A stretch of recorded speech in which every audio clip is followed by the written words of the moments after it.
by fans of the Blue White Halves. On the pod this week, we're going to be talking about the game against Portsmouth away, followed by the last game up to Christmas with the home fixture against Millwall. On the pod, there's myself, Luke, and we've got Liam. Hello, everybody. How are we all? Oh, I'm pretty good, getting ready for Christmas, and a Merry Christmas to you in advance, Liam. So, how are you? Thank you very much. Very Merry Christmas to you too in advance, and Merry Christmas to all our fans out there who may not get round to watching this until after Christmas. So, all the best for Christmas, everybody. And a Merry Christmas to all you fellow Rovers fans who are listening or watching the pod.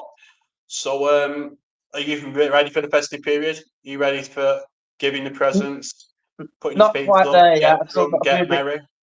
Still got a few bits to get, Christmas present wise, and things to wrap, but I'm getting there now. It's been a very hectic week and a half, 2 weeks build up to Christmas. Working 2 jobs at the moment, so yeah, so it's busy. But I finally got an evening free, so I've got opportunity to pod. Got me Christmas Gremlins t-shirt on, rum and coke in hand, ready to pod. Feet are up on the recliner, hence why I'm a little bit further from the screen. Happy to go. How about yourself? All set? Yeah, I'm pretty much set for Christmas. I have left the Christmas shopping last minute. Talk about cutting it fine, but then having to deal with moving house as well. So you can imagine it being pretty hectic for me at the This is moment. true. I'm being a bit of a boring bastard next to you because you're having rum and coke, whereas I am having a Hovento for doing the pod.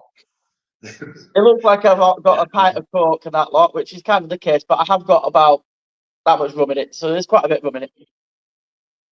Oh, decent. So anyway, let's talk about the first game. Moving on. Yep. Since doing a pod, since we were last on, which is against Portsmouth away from home. We're on the back end of a 1-1 draw against Oxford, which was pretty disappointing, given that we should have been winning that game.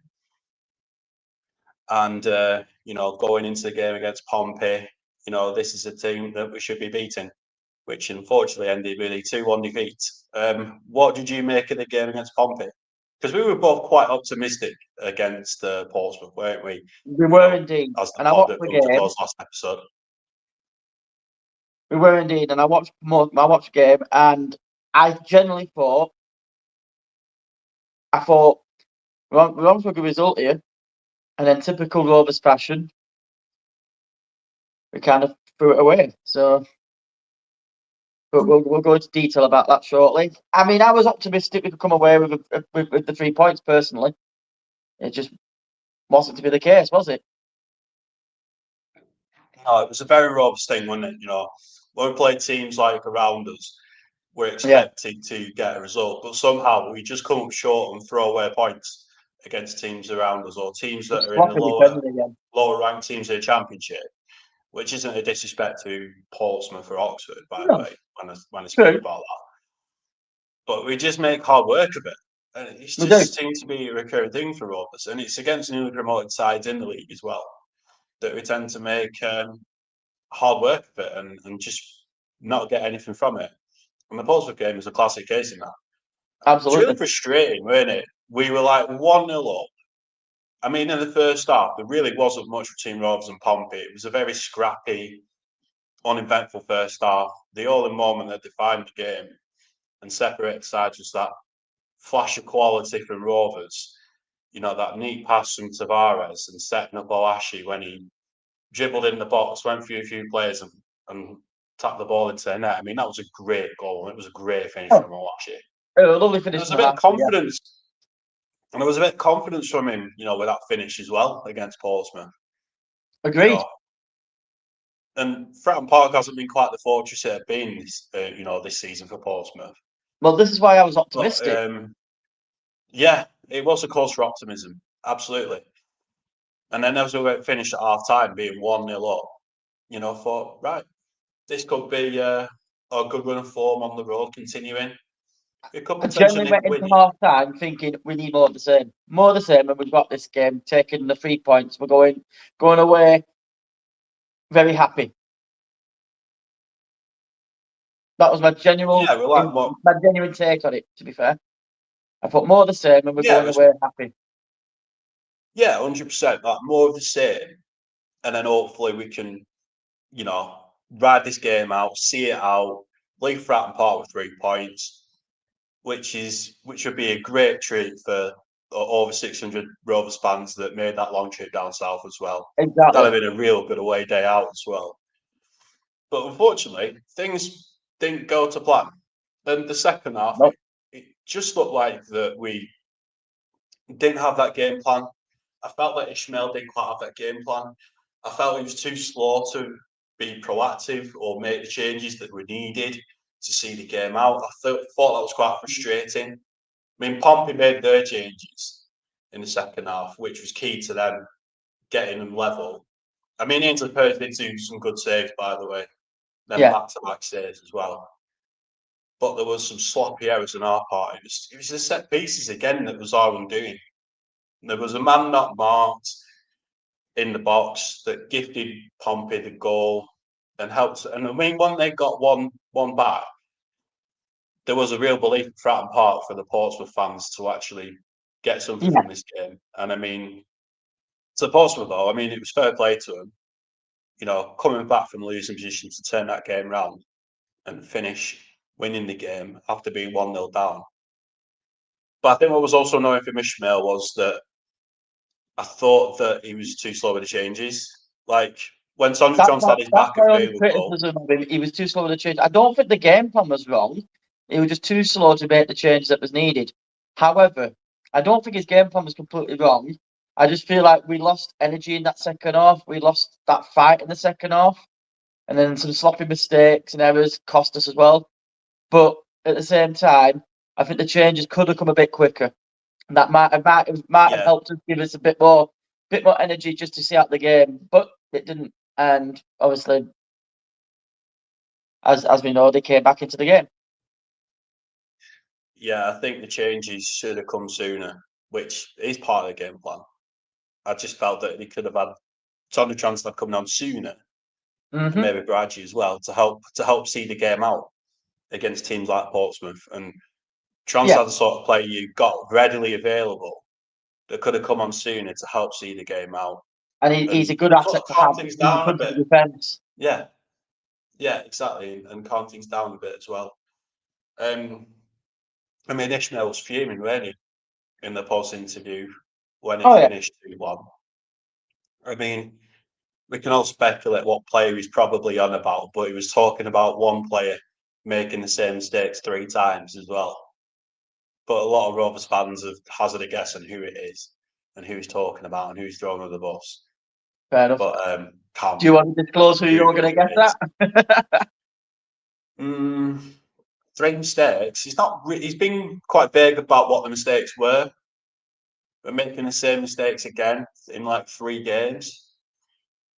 Well, based on what I've seen, I'm probably going to go with what most Rovers fans are probably thinking. It's Dion Deneve. I mean, he made his errors again, didn't he?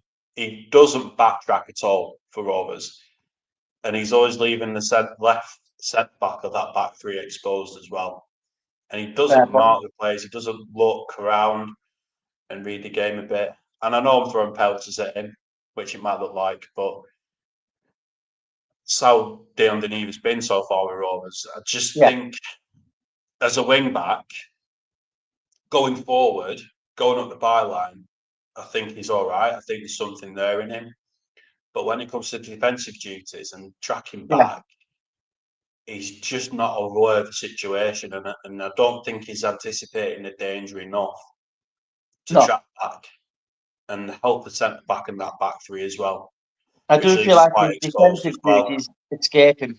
I think he very much focuses on the attacking side rather than helping out with the defensive side when he needs to, which again might come with time, but we need it to happen rather than wait for him to learn to keep track back and all that and help cover. But I don't know if it's him that he's talking about, but I can see him being one of the ones he's talking about. Yeah, I can hazard a guess it was him though. I'm not saying but we were all going to guess out who Ishmael's about. Oh, yeah. But he's not publicly thrown a player under the bus, but I think the player in question who's being talked about will know who Val is talking about. We'll know who they are. Yeah. Yeah, we'll know who he's on about, whether he's in the dressing room or in the training ground or whatever. Yeah. So it was a very disappointing defeat against Portsmouth, and It was indeed. we were looking over our shoulders after that 2-1 defeat. But fortunately, some teams around us didn't get the results as well, which gave us a bit of breathing space. But it And was let's so just say how it frustrating. is. Nothing taken away from Portsmouth. They deserved the win for not giving up and coming back into the game. Absolutely. Fair play to them. Despite some of the mistakes we were making that cost us the goals, they kept at it, didn't they? They didn't just walk around with their heads down. They kept at it and they came out with the result. So credit to Portsmouth. We shouldn't have been letting them come back into the game. We should have been walking away there, in my opinion, with the 3 points. But it's a typical Rovers thing to do, isn't it? Yeah, I just felt like that we sat too deep and invited the pressure in as well, particularly when Portsmouth equalised. We just sort of like, I think we Big dropped our panic heads a bit. I stations got the hit them, impression we didn't they? dropped So they our just heads. wanted to try and keep them out. And it Yeah, kind of, yeah.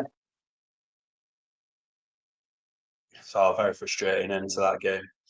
I mean, on the back end of that result against Portsmouth, I don't think many people would have had a cause for optimism regarding the Millwall game at home. And before the game started, what were you thinking how Rovers could do against Millwall, Well, though? I wasn't sure. I'll be honest with you. I was hoping, because Millwall are one of them hit and miss clubs, and they've got some good players in there. And after the way we threw it away against Pompey, I wasn't as optimistic. And you know me, I'm the optimistic one. I wasn't as optimistic. I was thinking a draw. I was expecting a draw. I thought we were going to get a losing streak here, to be honest, before the game Wow. started against Millwall. I really wasn't No. sure what to expect. And the fact And that we then, started so strongly. surprisingly, when I saw the lineup as well, like you say, with the youngster Liverland, and there was a couple of other academy products in the side as well. I was like, this could be risky. This could be bad day at the office here. Doing very well in the Championship. You know, they're in the run for a playoff spot with how This they've is been true. doing so far this season. But they have been hit with injuries, though, you know, for recently this season, which is where things have started to stall and tumble for the Lions. I mean, when Ishmael made the starting lineup and made the changes, this is quite a bold move from Ishmael with what team I he's was like stunned at this selected one. I was like, against really? Millwall. Wow. Well, it proven to be a bold decision that paid off from Ishmael, though, didn't it, as well, with Oh yeah. the youngsters that came on as well. I mean, Tom Atchison, he's a big lad as well. He played at right centre back, or the Yeah. back three. Thought that was really good to see him on the pitch as well. Another Black Rovers academy player making a debut. And then very late on into the game, we had Nathan Delalimi, who's a striker in our academy setup, who came on later on, very, very much in injury time as well. But that's something good to see as well with Ishmael as well. But he's bringing some Like youth through. bringing some youth into the team as well. You know, I'm not just meaning them three who started and made their full Yeah. senior debut for the club. Well, not Oh, full senior debut, but made their debuts into the first team for the club. You've got George Pratt, who's a very recent one. I mean, he's slotted right into defence. I mean, yeah. he's been an absolute treat for us. It's like he's Absolutely. not played for Rovers for a few weeks. It's looking more like a fair bit longer than that. Of how he's just slotted in. He's just a simple, no nonsense defender, which I really like to see from George Pratt as well. Yeah. It's the sort of defenders that we like, the Warriors. You get stuck in, no nonsense, get the job done. And obviously, going further down the line out of the academy players that we've got, you got Christy Montgomery as well. He's another one who's broken to the first team under Ishmael as well. Well, He's there's worthy of a one mention as that well. hasn't made it in there yet, that I sent you a video link to earlier this week, and he looks exciting for the prospect for maybe the future. I hope to see him come into the side at some point. Say again? Oh, the one from the 18th. What was his name again? That you sent me the Hindle. link to. Hindle. Yeah, he looks exciting. How good does he look? I mean, okay, he's from the under-18s setup, but still, if we've got players like that to look forward to coming into the ranks, I like the fact he's given all his youth opportunities. The fact he's giving 3, 4, 5 players from the academy positions on the bench and a couple in the start line like Pratt and Litherland. I'm liking it. We've got a really good academy. We really have. We've got one of the best academies out there for the championship side as well. One of the best in the championship, in my opinion. And therefore, why not utilise it more? I mean, there were questions like who could play a right wing back now with Ryan Alabiosu going to the African nations after getting his call up for Nigeria. And that is great for Alabiosu. I mean, with how he's done for Rovers so far this season, he's been an absolute gem for us. And I personally wish Ryan Alabiosu all the best for African nations and his journey playing international football. He's earned his call, as well as he certainly has earned it. He certainly has earned it, and unfortunately, that comes at Rovers' expense on having that wing back situation. But much to our surprise and delight, we did actually have one in our backyard, didn't we? With Matty Litherland, didn't we? Playing there, and I was wondering who was going to play there.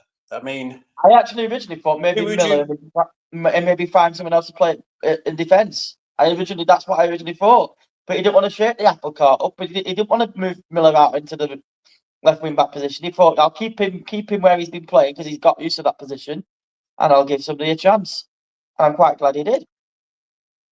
Yeah, it's good that he gave one of the youngsters a chance. There weren't just one Blackburn Rovers Academy product that started. There was 3, which was really impressive to see as well.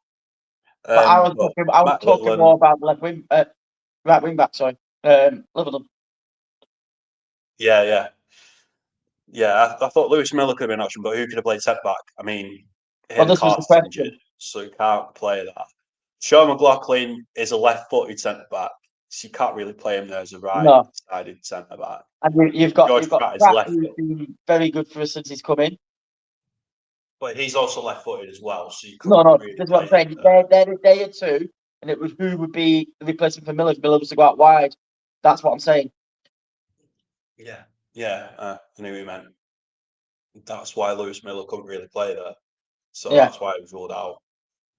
But I also think Lewis Miller's made that spot his own, that right-footed centre back. I think he's made that spot his own. I think even when Carter comes back, I think there's no way he gets back in over Miller, in my opinion. Miller's been brilliant. Reliable, he has been pretty solid for us. I think he gets overlooked a little bit because he doesn't do the glamorous stuff, does he? He does all the nitty gritty donkey work in that defensive line, and also he's reliable as well. He stayed fit throughout, throughout the season as well. He's always been available. I mean, take when he went on international duty for Australia, jetting all around the world, playing 180 minutes of football for his country. And then coming back the day before the game against Preston North End and wanting to play, and able to play 90 minutes the next day, that's a real testament to him. That's a testament to his character, to his grit and determination that he's got. I mean, it's really commendable, Lewis Miller, as well, and he's just been through a thick and thin. He's an absolute warrior, isn't he, Lewis Miller? But like I say, I'm glad they gave the young lad a run out at right wing back. Sorry, and I wasn't disappointed either. I thought he played pretty damn well. Yeah, he really hit the ground running. It was a real bright spark when Matty Litherland, was in against Millwall. I mean, the tenacity he had when he was on the ball as well. There was just no fear in the youngster taking on the opposition, pressing on, pushing the ball forward, running at him. I mean, that set build up towards the first goal as well, when Morishita passing the ball to him. He was one player I thought who could have been a right wing back. I thought he could have played a bit like, I thought Morishita could have played a bit more like Hedges does. Yeah. But on the right side, as opposed to the left side. I thought Morishita could have been another player playing there. And I think midfield in that position, alongside Tronstad, you could probably have played Baraji there with Tronstad and have Cantwell in front of him. Because they slightly changed the midfield setup, didn't they, as well? They had Cantwell as the lone person, as the number 10. which works well for Cantwell because he has that space, doesn't he, to roam on the pitch, to dribble, read the game. He dictates play, and then you've got Morishita in the midfield with Tronstad, who can run off both of them.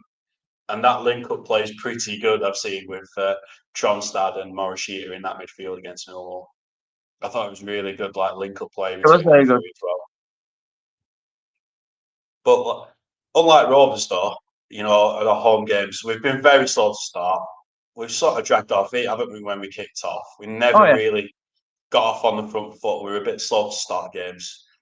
But thankfully, that was the Rovers that we want to see on every home game now, pretty much, don't we? That wasn't the case this week, was it? No, start quick, hit the ground running. And I mean, within the first opening minutes, we were 1-0 up. I mean, that shot for Matty Littleland that was saved. And then Andrew Johnson just pelted it with the rebound that got us ahead in the first few minutes. Absolutely. I mean, that was a very good start to the game. But what was also interesting to take note as well was that Harry Pickering has come back as well. I was actually pleased to see Harry Pickering come back to play as the left wing back before putting Ryan Hedges on as well. Because how many times have we said that Harry Pickering should be playing, should be given minutes, given the situation that we've been in terms of injuries and rotation, particularly when Ryan Hedges was injured. I was baffled that Ishmael didn't even consider giving Harry Pickering any minutes as well. This is the thing, and then he's putting the Deneve in, who has been making the mistakes, and yet you've got players like Bruno, not Bruno, you've got Pickering and the Portuguese lad. My mind's gone blank. Yeah, Ribeiro. Why did I say Bruno? Were you thinking of Bruno Fernandes? No, I'm thinking of Bruno Ribeiro from a couple of years back. Oh, he was Brazilian. He wasn't Portuguese. Was he Brazilian? Fair enough. I don't know why I got the two mixed up, but there you go. I thought you were thinking of Bruno Fernandes when you said a Portuguese player. No. But anyway. I knew what I meant. I knew I was getting my man mixed up with. Yeah. I knew what I meant. Yeah. It's been a long week. Well, it's great to see that youngsters are the bright sparks as well at that game as well. It's Millwall, like you said. Really this is the thing. It's good to see that we've got some youthful talent getting in there, getting stuck in. They're relishing and taking their opportunities, and fingers crossed they can become a mainstay in the side. Okay, Alabiosu brings us a bit more, but the thing is, we might not have him now for another 3, 4, 5 weeks. So why not give a youngster an opportunity to maybe show what he can do? Be a great asset to have maybe if Alabiosu does get injured. Or in another way, looking at hypothetically, if Ryan Alabiosu gets sold on and gets on the radar of clubs vying for promotion and championship and even a Premier League team, dare we say it? Because I mean, Alabiosu did play for Arsenal in the youth setup, so he's got the talent. It's not really far. It's not really far fetched in saying that. But like we said, these youngsters can be understudies to the players that we've got in our team. This is it. They can learn a lot and they can develop quick. And the only way they're going to develop is if they're given the opportunities. Yeah, and if we have the experienced players, the pros that we've got there, like Littleland potentially, if you're looking at hypothetically, he could potentially become an understudy to Ryan Alabiosu. Yeah. And Lewis Miller. And then you've got Matty Littleland, the understudy to the likes of McLaughlin and Wharton. And the same can be said about George Pratt as well. No, you said Littleland. You said Littleland. You said Littleland with Miller and all that. Like, you said Littleland again as a centre back. You're doing the same as me today. I know, we're just getting our words mixed up here, aren't we? What's going on here? It makes it for a fun edit. Oh yeah, 100%. And then you got Montgomery as well, another youngster in the team who could be the understudy for likes of Tronstad and. Well, he's already been doing it, hasn't he? And he's been looking good. Yeah, he has to be fair. Yeah, and Jake Garrett's another one as well. He's another youngster in the midfield who's more of a holding midfielder, I'd say, than Montgomery. I'd say he could be more of a number 6 than number 8. I'd say Montgomery's more of a number 8 though. In that midfield. Okay, fair point. Fair point. And then obviously we've got that Nathan Delamini, all the understudy with like Ohashi and Good Johnson. It's really interesting to see. But speaking of academy players, I've already mentioned this before. I'm still baffled and mystified on why we sold Harry Leonard and kept Matt Gay. Okay, he's doing yes, well in I can accept that with the way he's playing in League One at the moment, but it's one of them. Yeah, it's one of them. I don't think we could ever make sense of why the club decided to do that. But anyway, I'm pleased to see that Harry Leonard is doing well actually since I'm happy League for him. Rovers. I'm very happy for him. Also Peter, one of our own doing well since being moved on. And obviously, this begs a question why Argentijon is not in the fold, but it's looking like that he could be leaving Rovers in the near future because there's been no news or updates about him about signing the contract. Which is a shame because there's a massive talent there in Tijon. I think he's a cracking talent. I think he could be a great asset for Rovers. But if he's got his eyes and heart set on bigger and better things, how do we stop him? Yeah, exactly. I mean, if he's not willing to bide his time and become like the next Adam Ward potentially in terms of monetary value. Yeah. What we could have here is. But then it may backfire on him. He might make this decision, and it may backfire on him. Like, do you not remember the centre back that we sold to Tottenham? Oh, Ash Phillips. Yeah, that's not exactly what I was going to say. We could have another Ash Phillips scenario. Another Ash Phillips in our case. And Rory he Finneman. Was a prospect for us, and he looked great for us. And then he decided he wanted bigger, better things. Spurs came in for him. Oh, his head was turned. Has he ever seen the Spurs starting 11? I don't remember. He probably might have had one or two, but I don't remember him ever getting much time at him since he's been there. He's been loaned out to play at other Championship clubs. I mean, he's been loaned out to Stoke twice. Yeah. As Phillips. And Rory Finneman, I mean, he's been nowhere to be seen, has he? With Newcastle since he went to Newcastle. The grass ain't always greener. Yeah. I mean, I would not be surprised to see that happening, that sort of scenario. Which is shame, because like you said, there is a talent there in Argentijon. But if he bided his time and signed a new contract and did what Adam Wharton did, spend 1, maybe 2 seasons there at least, and then get on the radar of other Premier League teams, and then he could raise his own stock value and have a better career ahead of him. That's the only concern I have about Tijon with going down that route. Yeah. Going to Arsenal straight away at such a young age. True. Because it's very, very hard to break into that first team. But we've gone very off track. Not that it's a bad thing, but we've gone very off track talking about the youth set up. We haven't even spoke about the second goal for Rovers yet. No, that was in the first half, actually. Let's get back to that. We didn't. That was a blunder, wasn't it, for Millwall with that long throw? Oh, that was meant to be going to their goalkeeper. I saw the throw in. I was like, "What on earth has just happened?" And the Hasher was like, "Merry Christmas." This is mine. I'm going to get that goal, and he was sprinting to the ball, weren't he? Make sure he could get a foot to it to get on the score sheet. I saw that happen, went legging it towards the ball and was like, "I've got an early Christmas present." It's a terrible blunder from Millwall, though. It was shocking, weren't it? We forced them into making errors with our constant pressing. Oh no, I agree. And the long throws do work for us at times. Maybe that's the example Lewis Miller of how not to do a long throw as well. But I've never even seen him do a long throw backwards to another defender or to a goalkeeper. He never does he? Does a long throw like that. Have any of Lewis Miller's long throws actually worked with Rovers? Because I haven't actually seen any. I'm sure we scored off one of them. Ones. I'm sure we scored off one of them. But we've also threatened quite a lot of times off them as well. Yeah. I think that's helped with the new set piece coach being in as well. But one thing that's a bit of a concern for Rovers, though, is the set pieces is defending them. And thankfully, we didn't have any concerns against. Thankfully, we didn't have any of them concerns against Millwall. I mean, Ainsley Perch was barely tested in the game against Millwall. I mean, there was only one moment where he had to make a save.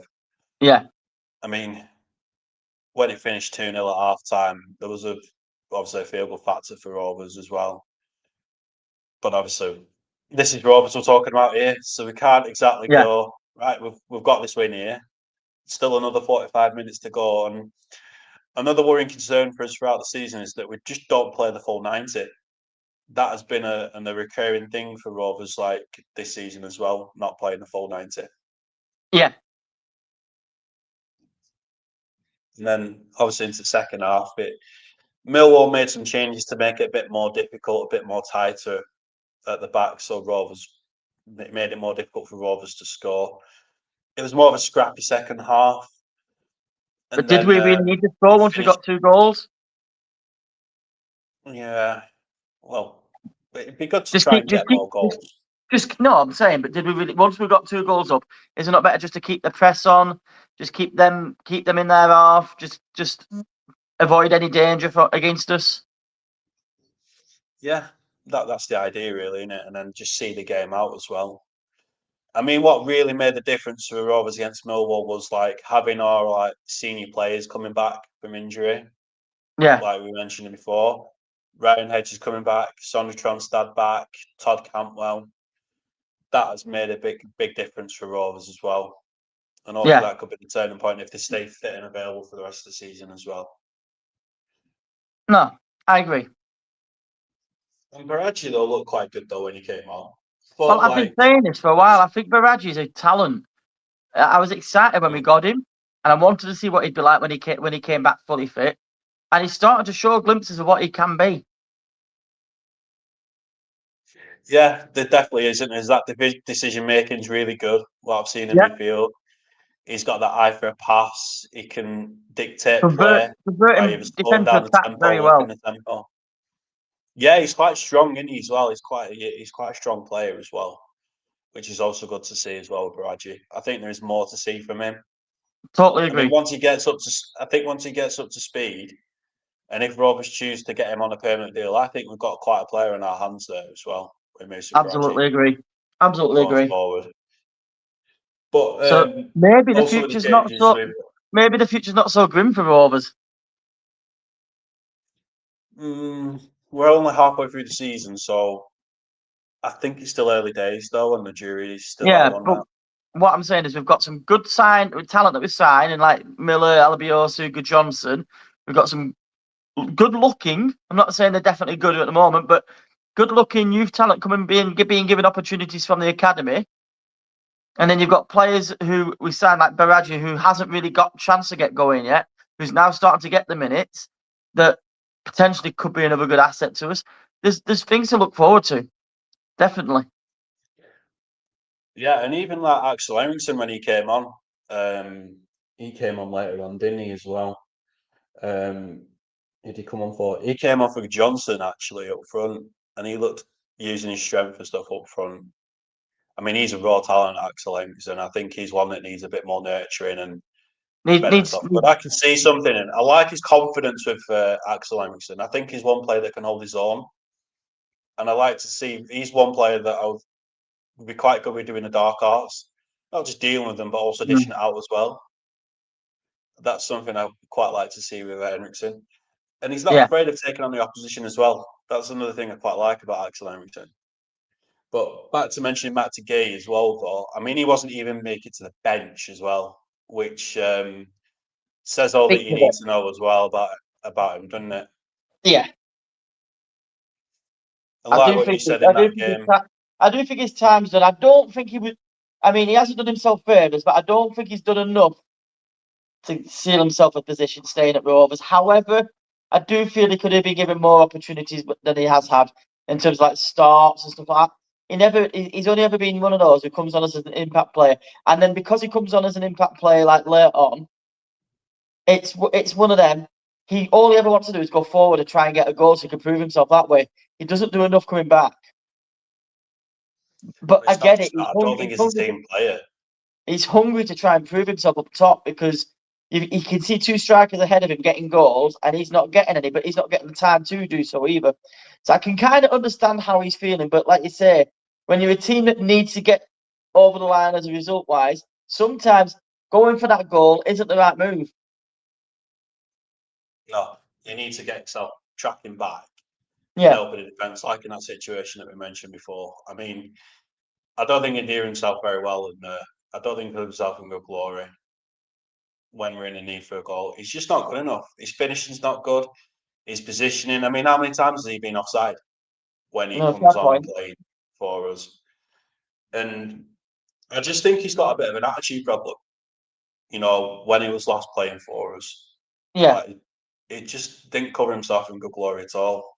I think it's really frustrating for the other teammates who work their socks off for us, who work really hard as well.